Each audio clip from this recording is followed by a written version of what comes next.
Hello there, welcome to this video on becoming a virtuoso, which is quite a big claim, but I've just written down a couple of nice techniques for you to do. Some of them come from other videos. Emphasis on endurance and then speed.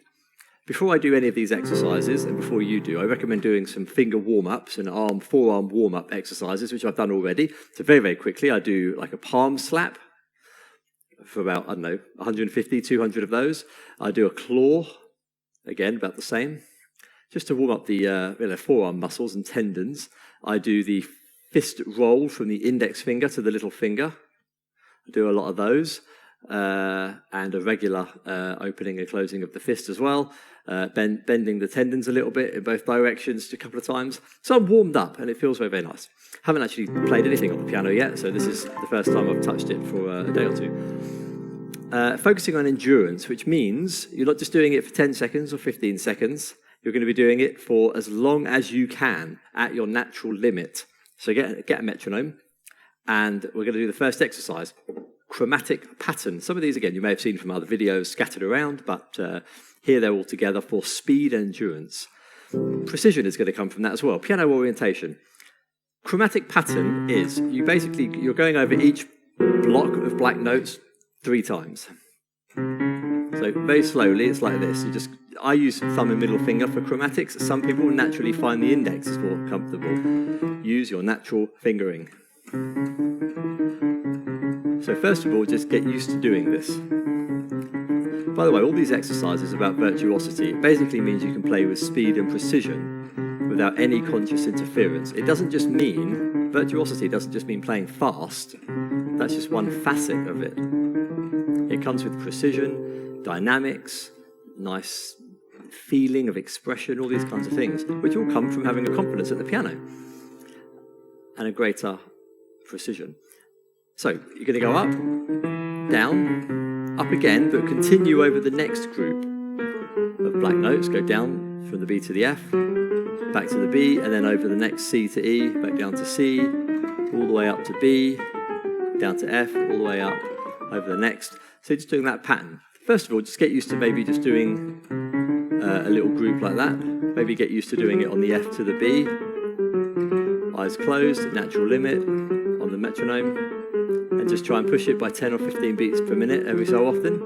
And honestly, eventually you'll go from 90 beats per minute, being able to do it, to 200 beats per minute very quickly. Really, really, really, really quickly. I promise you. I've seen people do it. So, what you want it to look like is, without the metronome,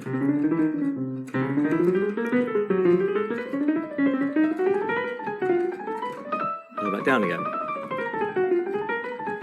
Absolutely no tension, I'm trying to speak. No tension in my fingers at all. And precision is completely there. I can do that with my eyes closed, and hopefully you will be able to do that too. Glistening arpeggios, very, very important for precision and speed and virtuosity, all this kind of stuff. Both hands, of course. Choose a chord type. It can simply be a major 7 chord. It could be a whole diminished chord. It doesn't matter what kind of chord it is. I'd like to think that you know quite a lot of chords from watching my previous videos, and if you're interested in virtuosity, I'd like to think also that you know a couple of chords more than major and minor triads. So let's just do a major triad, major 7 triad, and a whole diminished triad as examples. So the idea is this, glistening arpeggios. You can go down an octave lower, but I don't want to hit my tripod. Same chord, both hands. Staccato, no pedal. That's the first part. Try to get the transition smooth. As if you don't have two hands, or you just have 10 fingers. And that's the sound you need. It's nice, even down, descending. Close your eyes and you almost feel that there's just one big hand with 10 fingers. Nice. So the idea of a glistening arpeggio is that you go and the left hand comes up and plays what the right hand has just done. And the right hand goes into the next octave, and the left hand chases. So the left hand is always following it. And then when you're descending, I'll just show you from here, but of course it happens up there. You start on the B in this case. And then the right hand will do what the left hand has just done. So.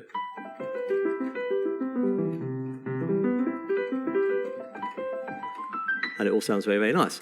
When you add it to a speed, I'll was going to add another part there, but I'll tell you that afterwards. So that's very nice, with the whole diminished.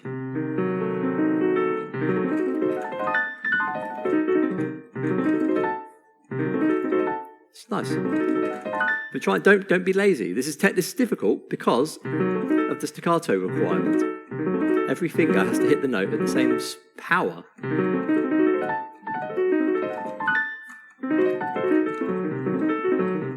So just try around with that. Now what I wanted to do is you can make that sound even nicer by going up and then down and then up. So go down and then up and then down and then up.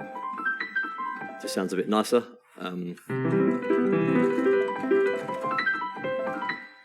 Whole diminished. That's why it's called glistening arpeggio. I'll do it with the 6th chord. So I don't need to think I'm doing it fast. I'm not. I'm just playing up the C6 chord, coming back down again, going back up again, and then repeating it all an octave higher. With that up and down movement. It's a nice little, you can just stay in one place, of course. Going over different chord types. Nice. Etc. That's a nice thing to do, doing it in different places. Another little one I created was called accompanied chromatics. You have a little left hand bouncing like this on 1, 3 and octave, key of B, C, D flat, D, E, etc., E flat, 1, 5, 8, 1, 5 octave. And then the right hand, you're going to play the chromatics, but it's every 4 notes, you're going to play a bass and then the chord, so it's going to sound like this. And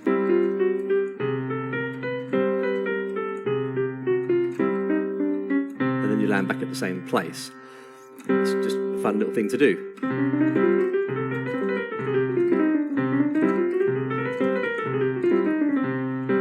A little bit of brain power required, but find your natural limit. It might be really slow. It's okay. There was a time when I couldn't do it too. And eventually, over time, you'll get fast, and then you won't need the metronome because you won't even be thinking about it. So try that in different keys and different starting points. So if I just give an example from, I don't know, what's safe on the piano here? A. I'm not doing the major scale. I'm playing the chromatic scale because I get more notes in, more workout. And try that in different keys. Now, another one to do is what I call stepped octaves. You can do that over the chromatics or the major scale or chords. So the chromatic scale, I'll do it without octaves just to demonstrate what it means. You're playing it in steps. Like this. So that's not the exercise, that's just the step that we're talking about. But we're doing it offset as octaves. So the lowest I can go without hitting my tripod is a G. So the right hand is leading on the way up, and the left hand will lead on the way down. So it's G in the right, G on the left. And the thumb is playing the same G.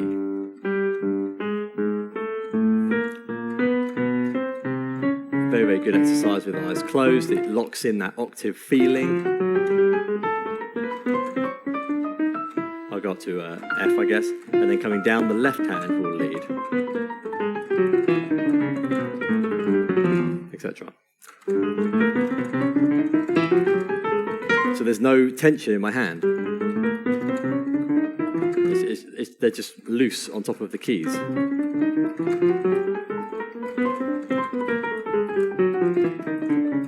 It's just a nice one for your octave precision and a nice little wrist workout there. Very, very interesting. And you can do that, like I say, with major scales. So let's do it in the key of E.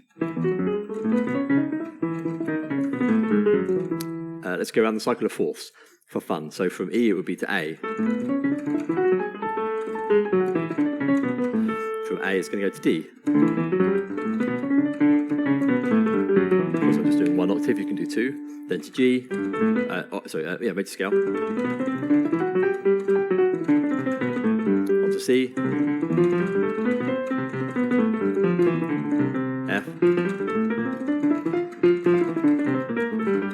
more you do it, the looser your wrists are going to become. It's going to help you when you want to play lots of nice things.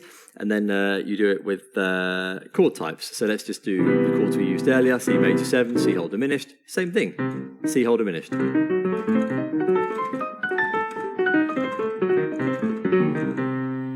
Fun, C major 7.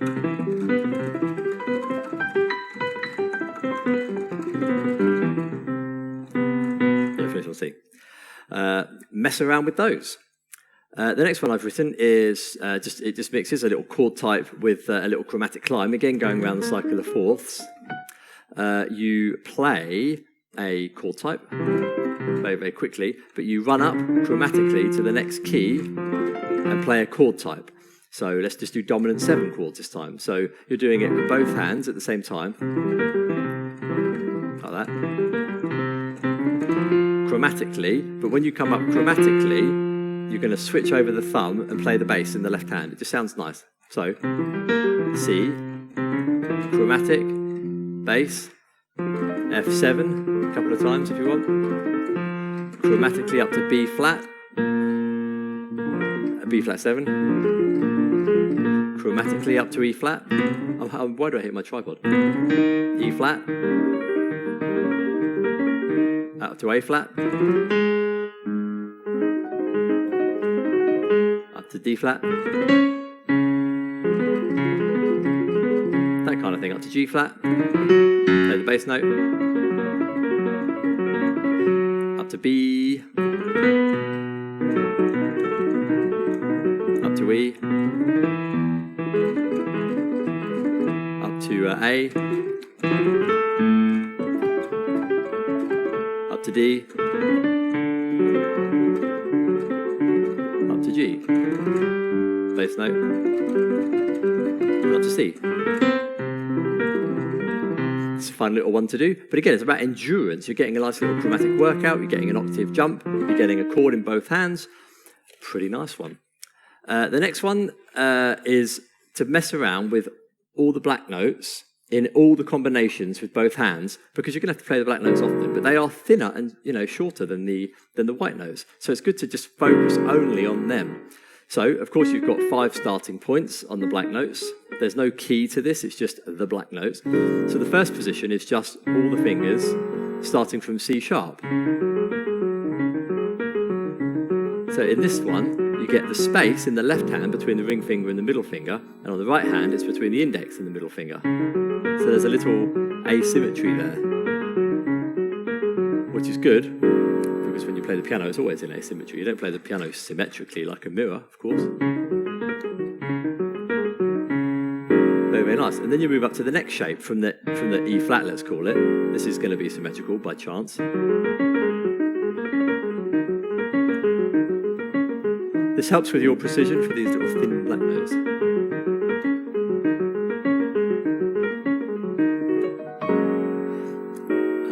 F sharp now. And then on the A flat one, which is kind of a weird one. And then the B flat one. But you're going to be doing that for like 3 minutes. You're doing it for endurance, remember. And you're back to the C sharp one again. So play around with that. Now I'm ending with my favourite one. I've talked about it in other videos, but it has to be in here. It's the best exercise you can possibly do on the piano, I would say. It's called the butterfly. And what you do is you find a symmetrical starting point, C and E. Could be B and F, could be A and G. You don't have to get too far apart, but let's just start with the C and the E in the middle. The thumb begins on there. Now the point of this is that you're going to get every finger combination at their natural stretch limit. So it's a completely, biologically correct, anatomically correct exercise. In other words, what you're doing is you're going to alternate with every finger combination, starting with the thumb, with the index finger, and you're going to move out chromatically. So only thumb and only index finger. The index finger is moving, the thumb remains stationary, and you only go to the natural limit that you would ever play, physically ever be able to play. Now I can go further than that, but it's a bit silly to play that in a piano in any hand. So let's just go up to sort of the F and the B here. This is a great workout. incredible for strength, precision. And you're just going to do that. Maybe, what, 1 minute each? I went out to the E's, doesn't matter. I'm just going to the natural limit, whatever feels comfortable. That's great. And then you're going to, instead of using the index finger, the thumb stays, and you use the middle fingers from natural positions. So that one naturally goes out to a D for both hands there. I'm doing it slightly more slowly. You can increase the speed, of course. Eventually you want it to be like this, as fast as you can without missing a note. I'm just showing it slowly like this. And then, of course, you're going to go to the ring finger. Now, that's too close for the notes next to it, so you can start further away, maybe on the A flats there. More realistic, because you're only playing realistic intervals. Every single combination possible. That's nice. And the little finger, maybe start on the F and the B. They can go out to, let's just say, an octave. You can go maybe a bit further, but you don't have to.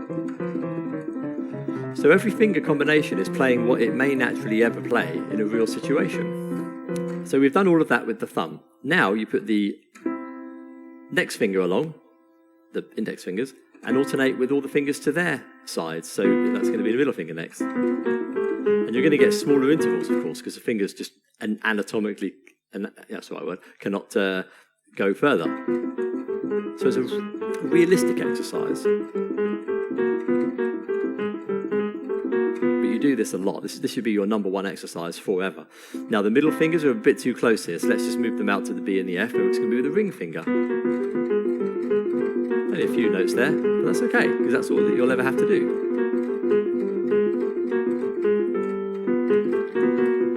Next fingers are ring fingers. They may be a bit too close, so let's move those out to the A in the left and the G in the right, and only the little finger here. That's not going to be a lot at all. Very, very weak pairing for everybody, those fingers. But you still have to do it. That's it. And you can vary that by choosing different distances. You could even do it a whole octave apart. You know, make it really, really difficult, like this. So they're very, very far apart, but they're still symmetrical, which helps. And of course, you can make it asymmetrical, just for a bit more brain power if you want to. So there's lots of things you can do with that. And of course, you can just stick with one interval, or just alternate 2 intervals, or jump around randomly. So you might just go.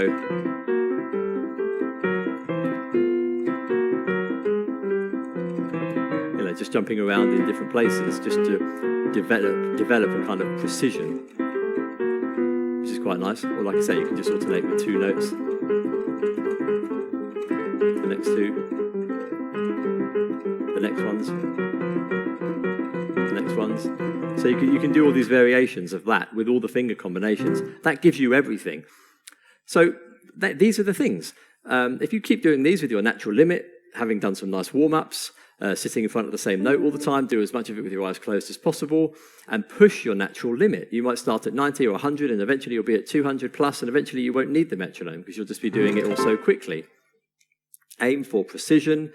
Do everything in other keys if it's an option. Try as many different chord types as you can. Use major scales that you're not familiar with. All that kind of stuff. Challenge yourself with asymmetry. Maybe even some things I probably would struggle with because I have never done it before, and I'd have to start really slowly. But I would increase the tempo by 10 or 15, and eventually the conscious interference removes itself, and you can do it without thinking. It's pretty easy, really. So maybe let me know what your favorite exercise is, if you have any other favorites, and good luck. Thanks for watching. See you in the next video. All the best. Bye for now.